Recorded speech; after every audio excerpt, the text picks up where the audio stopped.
Salut les amis, j'espère que vous allez bien. D'abord, je vais vous faire un petit panorama ici pour voir ici. Il fait magnifique. Voilà. Je crois que la dernière conversation qu'on a eue ensemble, ça fait presque 3 semaines, où je vous disais le pouvoir de dire non. Salut Yves.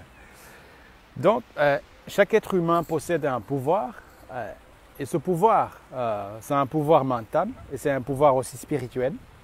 Et ce pouvoir devient disponible à partir du moment où on possède son libre arbitre.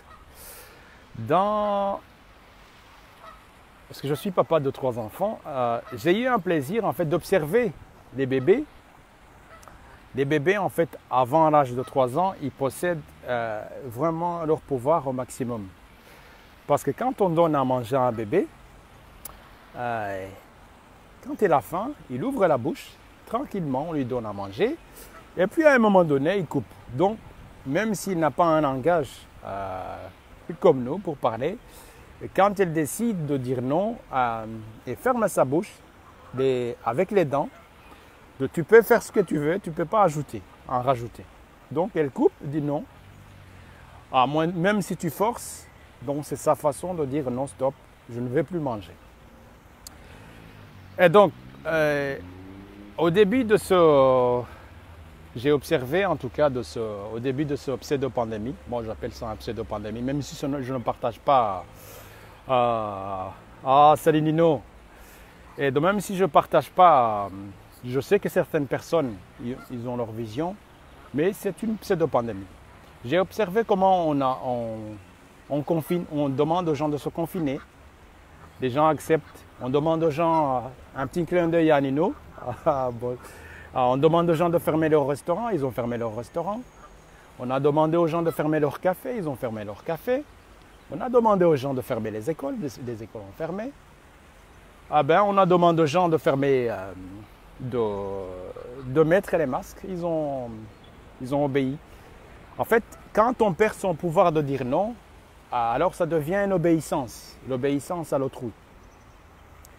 Et malheureusement, dans des écoles, depuis le tout petit déjà, donc on commence à conditionner aux gens à obéir.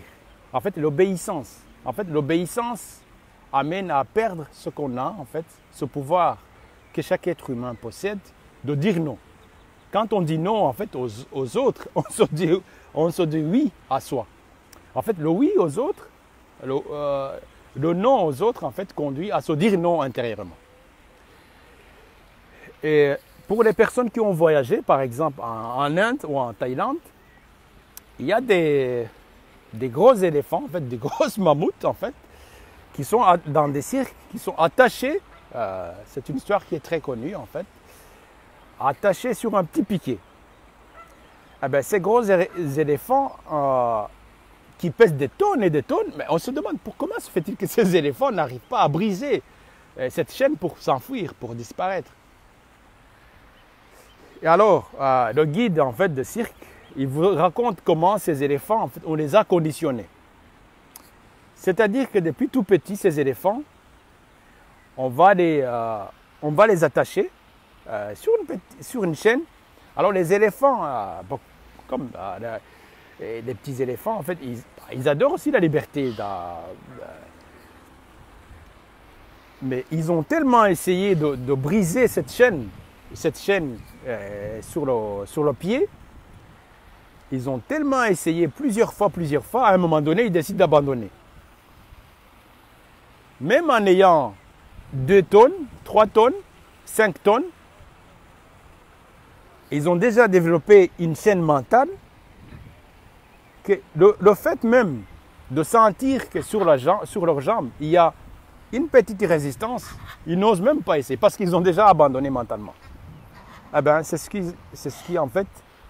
qui explique en fait l'état que nous vivons actuellement.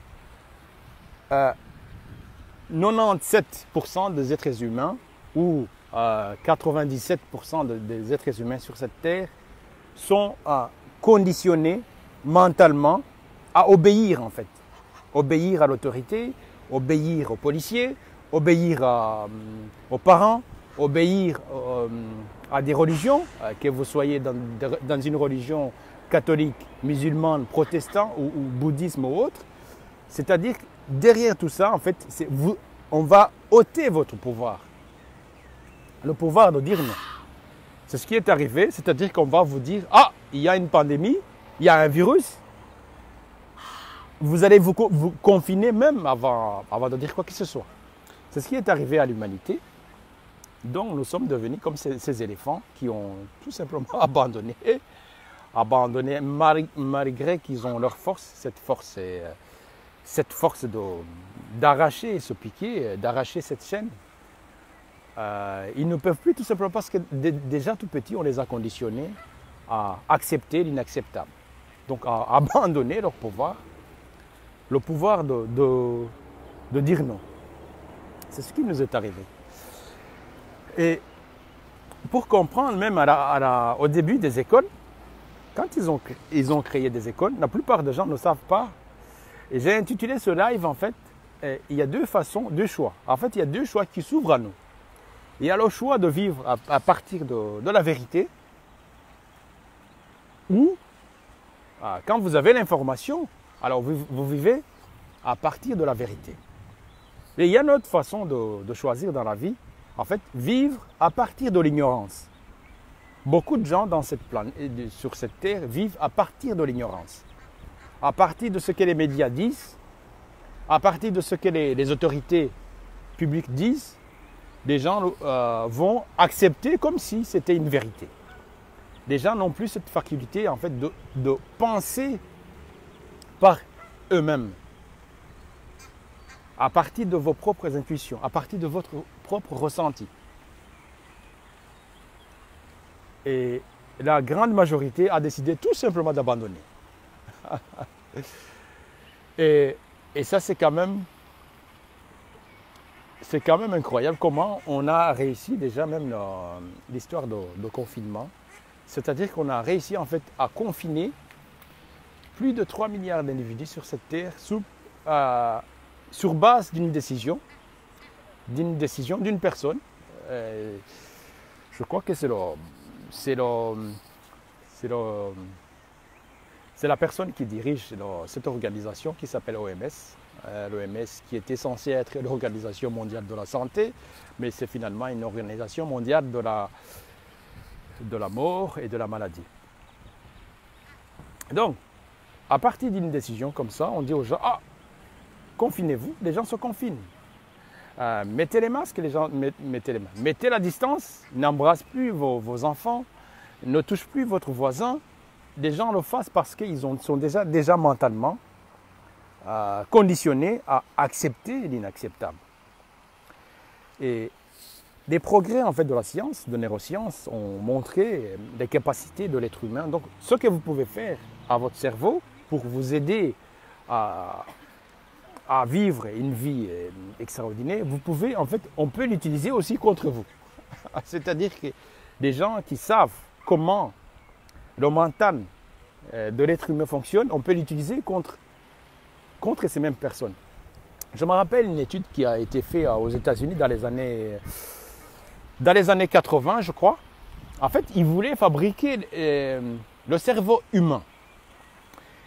Et puis les scientifiques se sont réunis, en fait, ils ont décidé, ils ont fait dans l'infrastructure qu'est-ce qu'ils avaient besoin.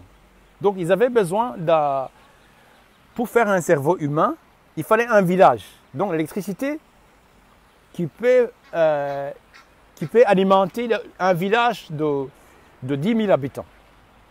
Il fallait l'électricité des milliers de mégawatts des mégawatts d'électricité pour faire fonctionner le cerveau. Parce que vous savez, nous avons dans notre cerveau plus de 100 000 milliards de neurones. Ces neurones consomment l'énergie gigantesque. Donc, chaque pensée qui vous traverse la tête consomme l'énergie. Donc c'est comme si vous aviez des batteries d'électricité qui tourbillonnent alors que chaque être humain fabrique en fait des idées que nous fabriquons dans la tête, des pensées. C'est des milliers d'informations qui nous traversent l'esprit. Et comme ils ont vu que ça coûte cher, donc il y a toujours des psychopathes, ils se sont dit, mais pourquoi aller fabriquer les cerveaux alors que nous pouvons contrôler des milliards de cerveaux humains qui existent? Donc il fallait contrôler les cerveaux qui existent déjà. Ce qui explique même que l'idée derrière des psychopathes qui dirigent ce qu'on appelle les big pharma, donc les gens qui fabriquent les médicaments et les vaccins, c'est plus facile de contrôler les cerveaux qui existent déjà, à partir des médicaments, à partir des vaccins, à partir des réseaux mobiles. Maintenant, apparemment, c'est censuré. Quand on prononce le mot 5G, c'est censuré. Mais moi, je m'en fous parce que je suis vacciné à la peur, voyez-vous. Et donc, à partir de ce moment où ils ont confiné tout le monde, ils ont continué à voter les lois, et toutes les lois qui ne pouvaient pas passer en temps normal, parce que les gens, il fallait manifester. Comme les gens ne manifestent plus, donc c'est le moment de passer les lois incognito, pour que, comme plus personne ne bouge, tout le monde est confiné, donc c'est le moment. Mais la bonne nouvelle, c'est que en fait, il y a des médias officiels qui sont payés par le Big Pharma pour faire peur aux gens, pour demander aux gens, oh attention, il y a une deuxième vague qui arrive, restez bien confinés, prenez les distances sociales, mettez vos masques. Et encore au passage, pour ceux qui ne le savent pas, c'est pour ça que j'ai dit, en fait, il y a des gens qui vivent à partir de l'ignorance. Quand on sait que chaque cellule de notre corps se nourrit pas par les médicaments, je parle des médicaments, par la nourriture que vous ingurgitez, mais bien l'oxygène. L'oxygène que nous respirons, c'est le carburant de chaque cellule de notre corps. Imaginez cette folie, la folie de vous dire qu'il faut porter un masque toute la journée. Moi, je vois les gens qui portent leur masque toute la journée. Comment ils arrivent? Donc, c'est-à-dire que ce sont des gens qui vivent à partir de l'ignorance. Même, il suffit de faire des recherches. Parce que nous avons aujourd'hui des chances qui s'ouvrent à nous. Nous avons l'information en abondance. Il suffit de taper sur l'Internet. La moindre d'informations que vous cherchez vous arrive. Pour vous dire ce qui se passe, en fait, quand on inspire, quand on inhale, on va inhaler l'oxygène, on va inspirer l'oxygène. Mais à l'expiration, nous expirons ce qu'on appelle des gaz carboniques, ou en d'autres termes, du CO2. Donc CO2, en fait, c'est des toxines. C'est des déchets que nous éliminons en fait quand nous expirons en fait. Parce que on inspire, on va alimenter notre corps en oxygène, mais à l'expiration, c'est des déchets. Donc quand vous mettez un masque, vous inspirez l'oxygène. Même pas, parce que bon, là c'est déjà forcé, parce qu'il y a déjà les filtres. C'est-à-dire que les gens continuent à s'intoxiquer tout au long de la journée. Je vois même des gens dans leur voiture seuls, même pas avec une personne. Peut-être pas d'une manière altruiste, parce que bon, vous êtes avec une personne, peut-être là, mais tout seul, les gens, je les vois avec leurs masques. Pourquoi? Parce qu'ils ont peur. Donc, si vous avez, s'il vous plaît, les amis, vos amis, les personnes que vous aimez, dites-leur en fait que les masques sont dangereux. Mais pas pour. Vous n'avez pas besoin de me croire. Il y a des spécialistes, il y a des médecins, des virologues qui le disent. Mais ne croyez pas tout ce que les médias vous racontent. Faites vos propres recherches. Donc c'est la base même. L'oxygène, c'est l'énergie qui nourrit vos cellules. Mais quand vous mettez un masque, quand vous expirez, c'est-à-dire tout, c'est le CO2 en fait, le gaz carbonique va se condenser sur le masque. Bon, donc vous ne faites que vous intoxiquer. Pourquoi? Parce que ce Big Pharma, il a cette intention de diminuer votre système immunitaire. Et qu'est-ce qui va se passer? Donc, le moindre virus qui arrive, vous êtes le proie facile, en fait. Vous allez tomber malade. Ah, qu'est-ce qu'on va dire? Ah, on va vous reconfiner à nouveau. Ah, il y a la deuxième vague qui arrive. Même si ce corona, ils n'ont jamais prouvé, en fait, que même des gens qui... En fait, il y a deux choses à différencier. Il y a des personnes qui peuvent mourir du coronavirus ou bien avec du Covid-19. Ce n'est pas la même chose. Donc, ce comptage des morts tous les jours, qu'est-ce qui était derrière? C'est-à-dire qu'en fait, quand on fait le comptage de morts, c'est pour faire peur aux gens. Pour conditionner une personne ou un animal, c'est la même chose. C'est l'émotion. L'émotion de peur, en fait, sert à conditionner une personne. Donc, les 30 jours sont suffisants, en fait, pour installer une habitude, pour installer une phobie. Donc, ce qu'ils ont développé chez les gens, en fait, c'est une phobie. C'est la peur. Donc, les gens, on n'a même plus besoin de les rappeler qu'il faut confiner. Donc, même si on vous déconfine, vous êtes déjà confiné mentalement.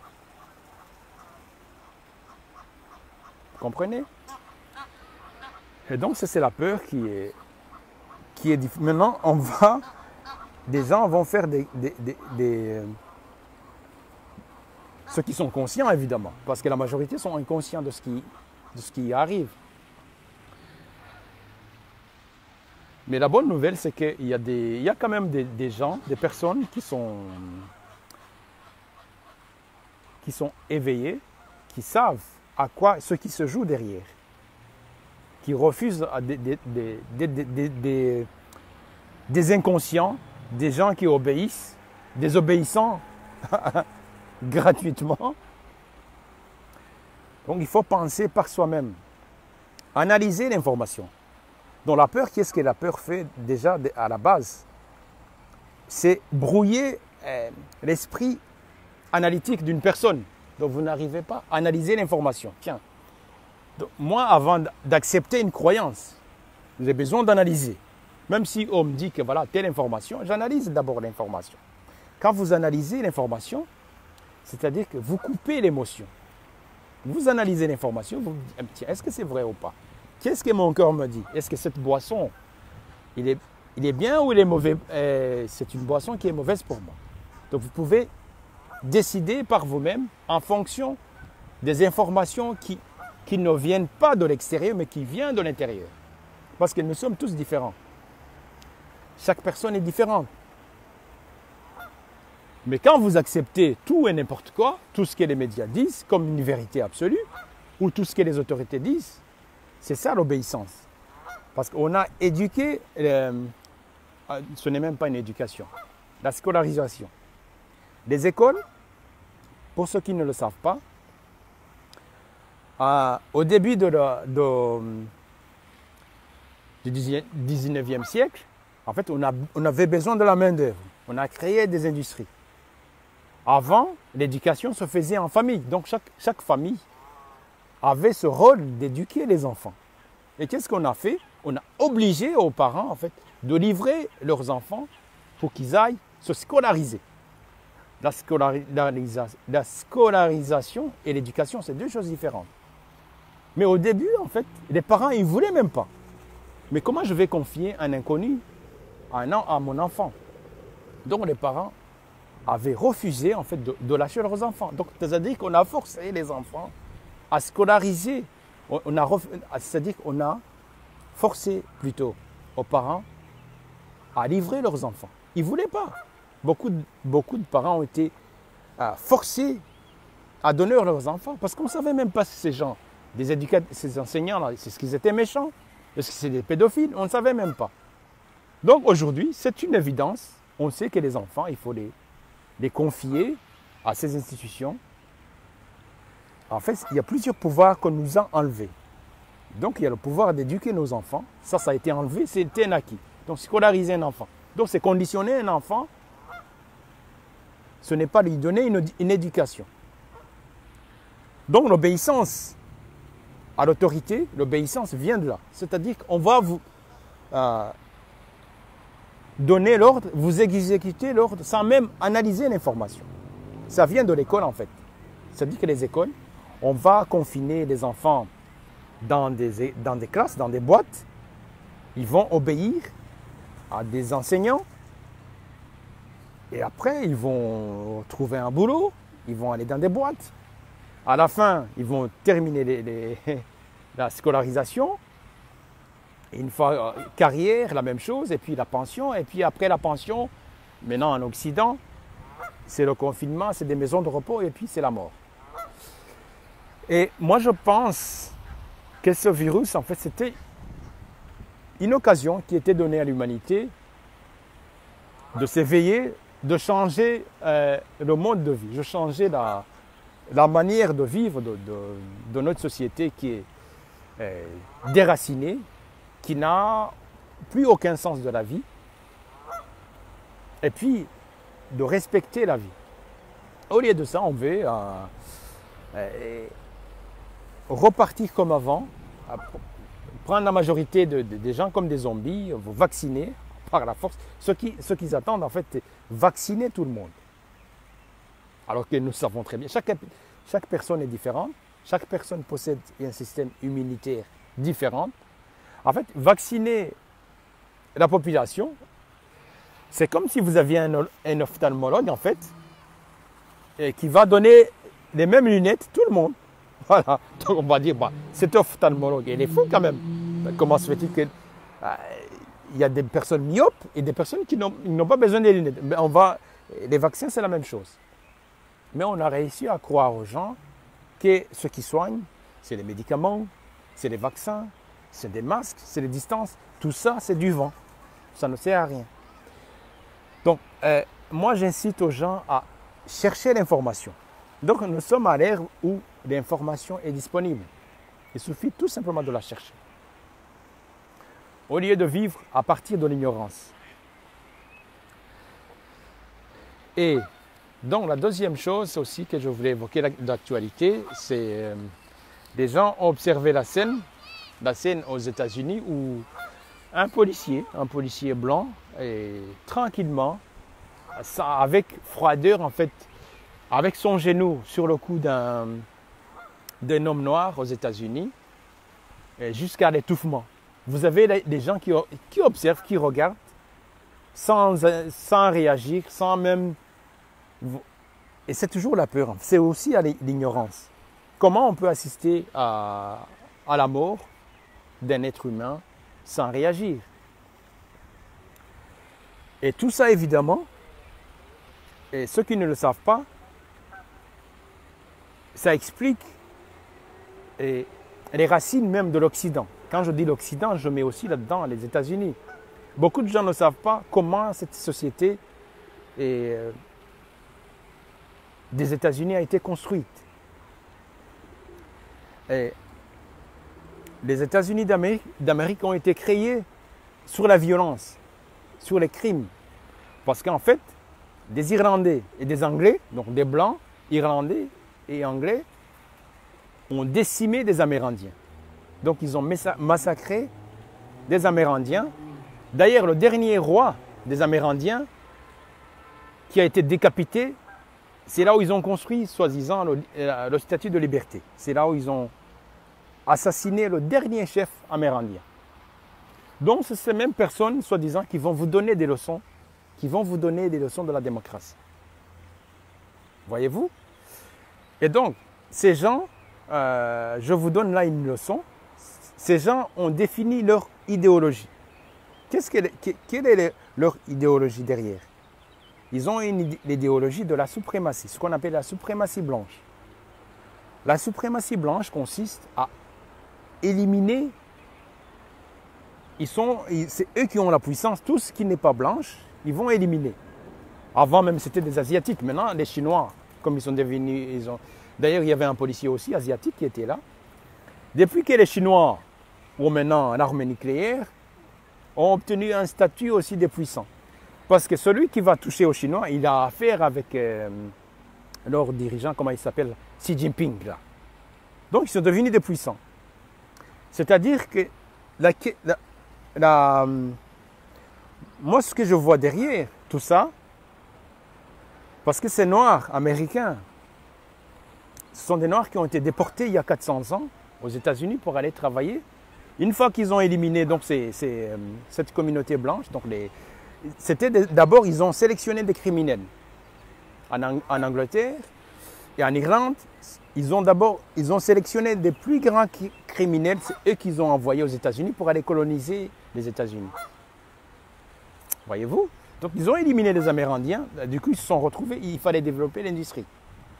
Donc ils ont été chercher les Noirs, déporter les Noirs par la force, ce n'est pas par la volonté. D'ailleurs, il y a des gens qui ne savent pas l'histoire, qui disent que voilà, il y a les Noirs qui ont vendu leurs Noirs et des autres Noirs. Non, ça n'a jamais existé. Des gens ont combattu, en fait, ils ont résisté. Sauf que voilà, on a été vaincus.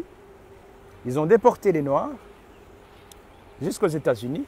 Pendant 400 ans, des gens ont travaillé dans des plantations comme des esclaves. Et puis, l'abolition de l'esclavage a été proclamée, mais l'idéologie de racisme n'a pas été abolie. On le voit parce que ces policiers, en fait, on les forme dans la même idéologie de la suprématie blanche. C'est-à-dire on va éliminer, on va construire une société sur une base raciste. On va réprimander les gens. C'est pour ça que pour ces gens-là, c'est un acte héroïque. Quand on le voit pointer son genou sur un être humain, pour lui, pour ce policier, il a été formé pour ça. Comme un chien, en fait. Avant, ils avaient ce qu'on appelle des bergers allemands. Donc, ces chiens, en fait, on les avait entraînés à bouffer les Noirs, à attaquer les Noirs. D'ailleurs, ceux qui savent, je crois que c'était dans les années 80, Mobutu avait sa façon il avait invité Mohamed Ali pour faire un combat historique avec un Américain blanc à Kinshasa, au Congo. Mais ce type, il est venu en fait avec ce chien, le chien qui a été dressé pour bouffer les Noirs. Alors, tu avais dans les stades comme ça au Congo des Congolais qui disaient, des Aïrois, à cette époque-là c'était des Aïrois, allez, Bomaye, allez, c'est comme s'ils disaient, tuez-le, parce que ce type qui venait, alors Mohamed Ali évidemment il a gagné ce combat, mais pour vous dire à quel point la société américaine, c'est une société qui a été construite sur la violence, sur des crimes, parce qu'ils ont massacré les Amérindiens. C'était des plus grands génocides de tout le temps. En Irlande, c'est la même chose. Parce qu'avant, il y avait des autochtones noirs en Irlande, mais ils les ont tous décimés. Quand on vous dit qu'il y a des civilisations disparues, c'était toujours des autochtones qu'ils ont éliminés. Mais les mêmes personnes aussi ont été en Australie. En Australie, vous avez des aborigènes.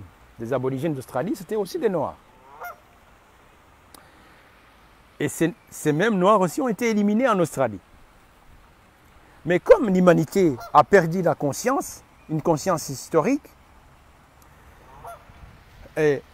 l'ignorance, si ces gens, on les avait éduqués, même de savoir ce que c'est un noir, un être noir, une personne noire, ils ne savent pas.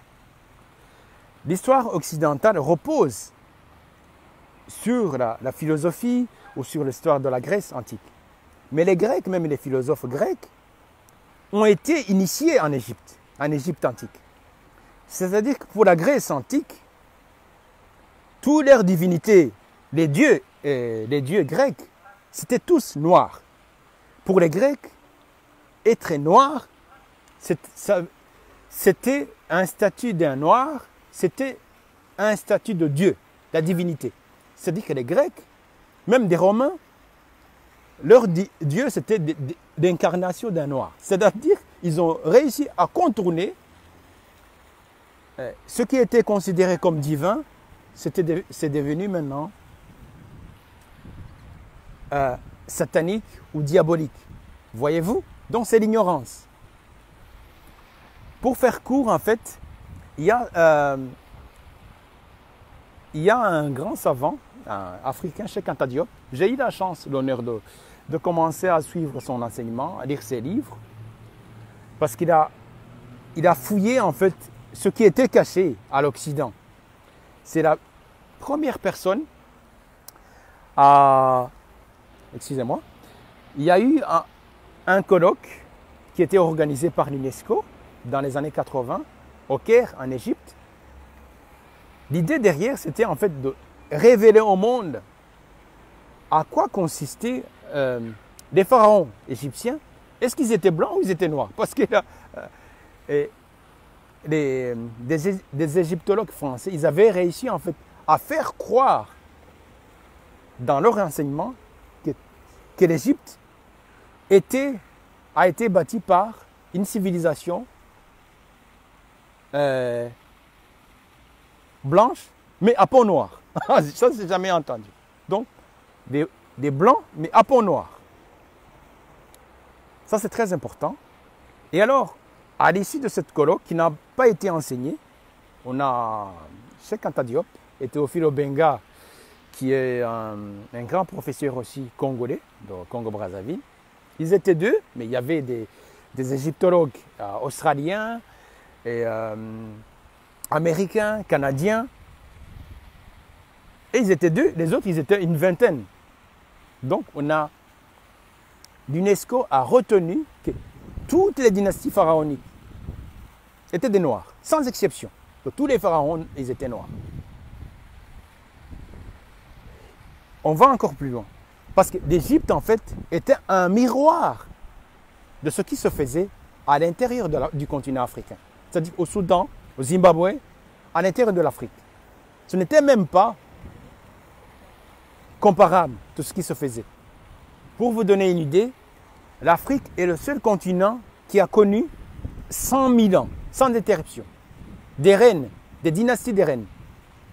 C'est-à-dire que nous avions des reines qui ont régné en Afrique sans aucun homme qui s'immisce à l'intérieur, que des femmes. Donc des femmes ont régné en Afrique plus de 100 000 ans. C'est une exception. Donc pour vous dire que pour moi, je suis aussi un coach intuitif, et la lecture de cette pandémie, elle est simple. Et ce coronavirus a commencé en Chine, la Chine qui est devenue l'industrie planétaire pour dénaturer la vie. Tout ce qui se fabrique aujourd'hui, c'est la Chine. La Chine, c'est l'industrie du monde. C'est l'image du capitalisme.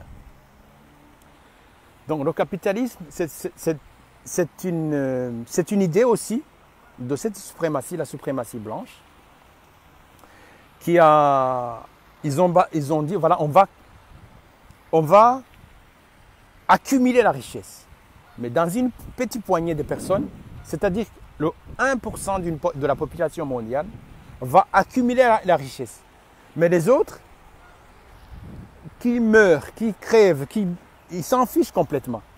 Donc vous avez 1% des milliardaires dans le monde qui contrôlent le reste de l'humanité. C'est eux qui ont acheté les big pharma. Donc c'est eux qui fabriquent les médicaments. C'est eux qui fabriquent les vaccins. C'est eux qui financent les médias.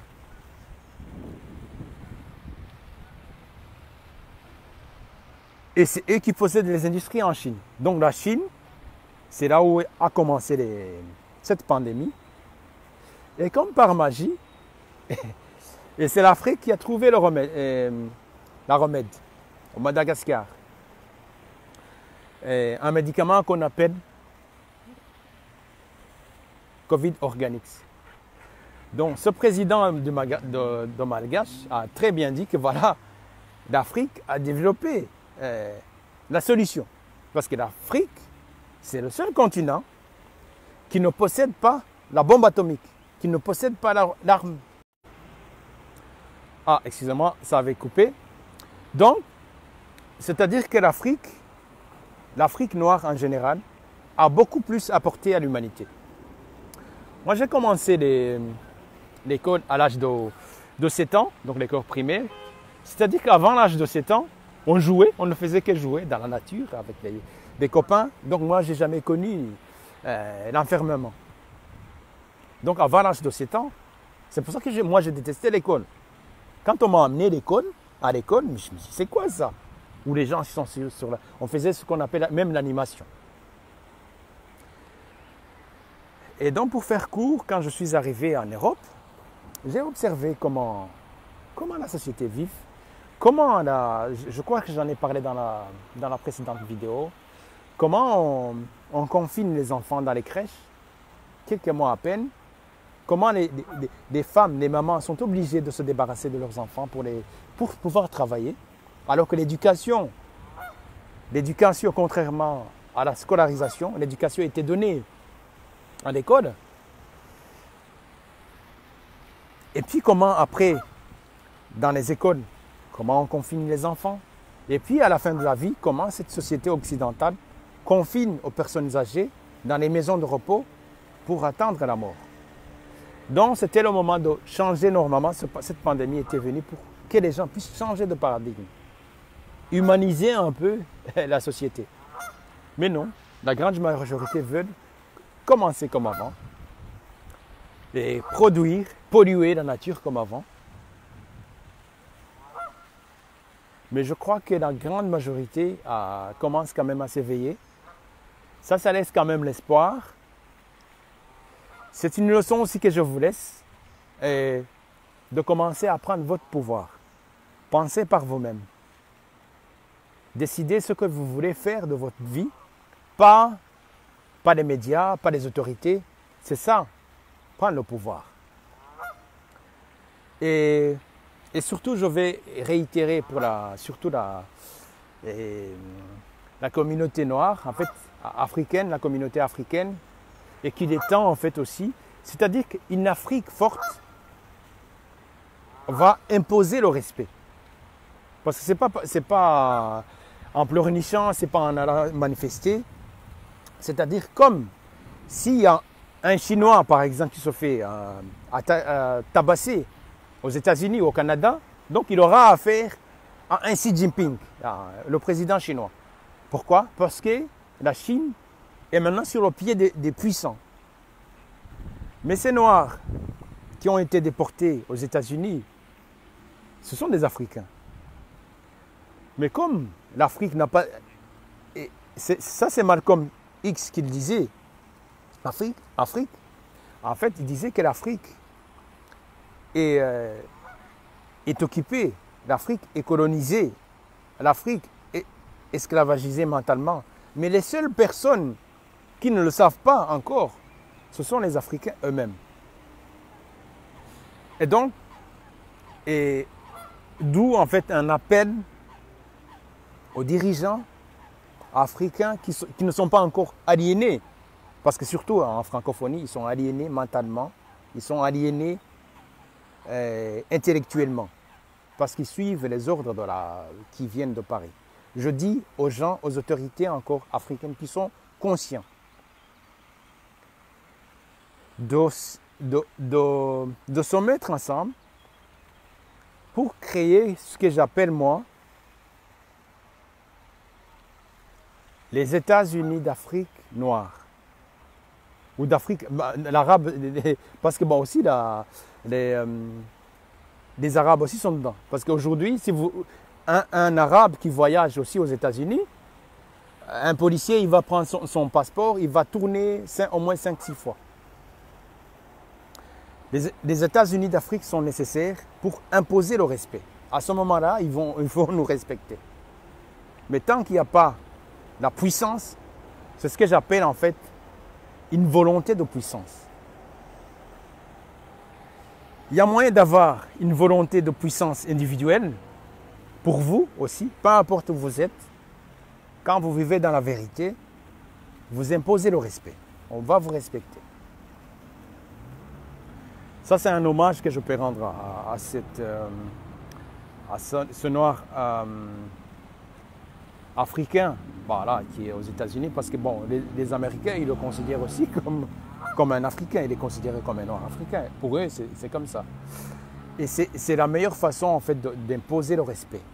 Et puis, là, imposer le respect comme un être humain, imposer le respect de la vie, imposer le respect en tant qu'être humain. Dernière chose, ce qui concerne cette pandémie, pseudo-pandémie, coronavirus, possédez votre pouvoir. Que personne ne vous impose quoi que ce soit de vous imposer, je sais pas moi, un vaccin, c'est ce qu'ils attendent. C'est-à-dire que ce vaccin, il y a beaucoup. Je vais vous mettre dans le lien dans la description.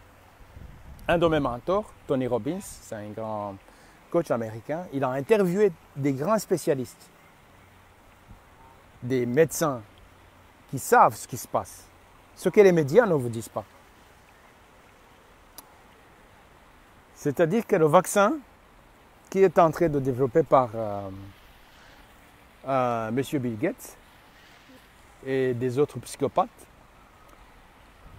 ils vont développer une puce, des puces électroniques qui va vous tracer avec leurs antennes 5G qui sont en train d'installer un peu partout et dont vous serez le proie facile de ce qui se passe. Mais quand vous direz, comme cet enfant au début, quand vous voulez le nourrir, dire non, il ferme sa bouche, vous ne pouvez même pas rentrer quoi que ce soit.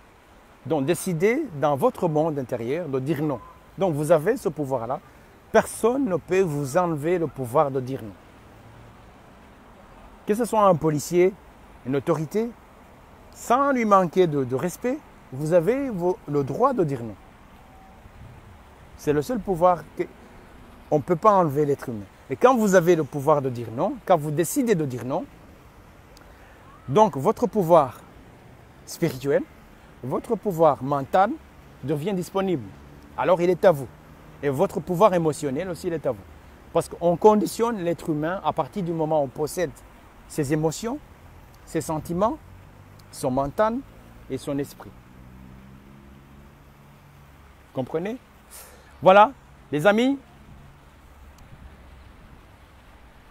méditez cette conversation. À très bientôt. Prenez bien soin de vous. Ciao.